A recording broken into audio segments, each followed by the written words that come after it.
Hello అందరికీ, నేను మీ Bhavya. Get ready to one more vlog. ఈరోజైతే పాలకూర పప్పు చేస్తున్నాను.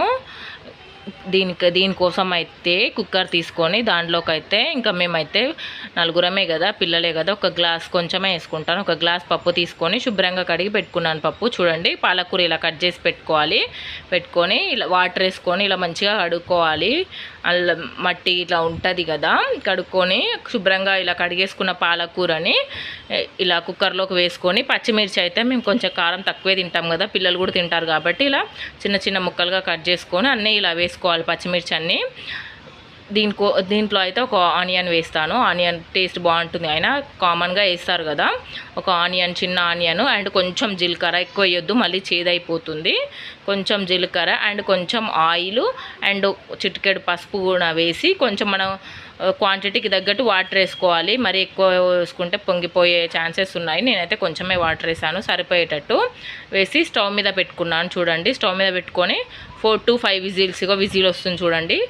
5 విజిల్స్ అయితే పెట్టుకుంటాను నేను. ఎప్పుడు పాలకూర పప్పు పెట్టుకున్నా 5 విజిల్స్. చూడండి ఇలా మెత్తగా ఉడికిపోయింది 5 విజిల్స్కి. దీనిలోకి ఇప్పుడు కొంచెం సాల్ట్ వేసుకొని 2 to 3 టేబుల్ స్పూన్స్, సాల్ట్ ఎక్కువే పట్టిద్ది కదా పప్పులోకి.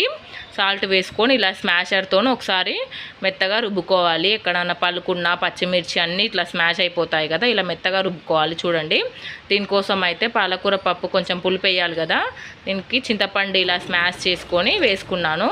పప్పు కొంచెం గట్టిగా అనిపించింది, అందుకే కొంచెం వాటర్ వేసుకొని మళ్ళీ ఒకసారి స్టవ్ మీద పెట్టుకొని ఇలా వేడి చేసుకుంటున్నాను. చూడండి ఇలా బాయిల్ అవుతుంది. ఇలా వేడి చేసుకొని ఒకసారి కలుపుకొని బౌల్లోకి ఇలా పోసుకున్నాను.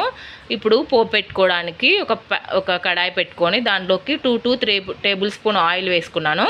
ఆయిల్ వేసుకొని కొంచెం పోపు దినుసులు, కొంచెం పసుపు, కొంచెం కరివేపాకు కూడా వేసుకొని చూడండి ఇలా ఇంకా పోపునంతా ఇలా పప్పులోకి యాడ్ చేసుకున్నాను. చూడండి, పప్పు ఇప్పుడు ఫైనల్గా పప్పు అయితే పాలకూర పప్పు అయితే రెడీ అయిపోయింది. మన ఛానల్ని ఎవరైతే ఫస్ట్ టైం చూస్తున్నారో ప్లీజ్ లైక్ చేయండి, షేర్ చేయండి, సబ్స్క్రైబ్ చేయండి, అలాగే ఒక కామెంట్ కూడా చేయండి.